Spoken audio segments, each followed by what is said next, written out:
عبداللہ بن مسعود رضی اللہ عنہ کہتے ہیں کہ رسول اللہ صلی اللہ علیہ وسلم نے فرمایا، یقیناً اللہ تم میں سے ایک شخص کی توبہ پر اس شخص سے کہیں زیادہ خوش ہوتا ہے جو کسی بے آب و گیاہ چٹیل میدان میں ہے اور اس کے ساتھ اس کی اونٹنی ہے جس پر اس کا توشہ، کھانا، پانی اور دیگر ضرورتوں کی چیزیں رکھی ہوئی ہے، پھر اس کی اونٹنی کھو جاتی ہے اور وہ اسے ڈھونڈنے کے لیے نکل پڑتا ہے، یہاں تک کہ جب وہ ہلاکت کے قریب پہنچ جاتا ہے تو وہ سوچتا ہے میں اسی جگہ لوٹ جاؤں جہاں سے میری اونٹنی کھو گئی تھی اور وہیں مر جاؤں،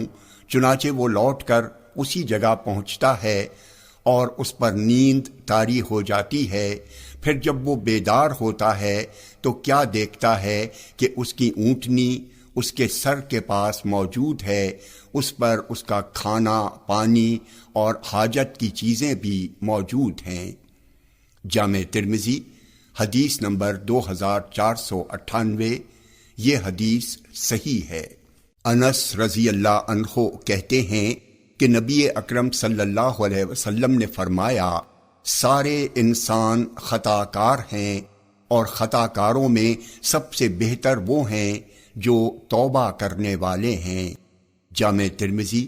حدیث نمبر 2499، یہ حدیث صحیح ہے۔ ابو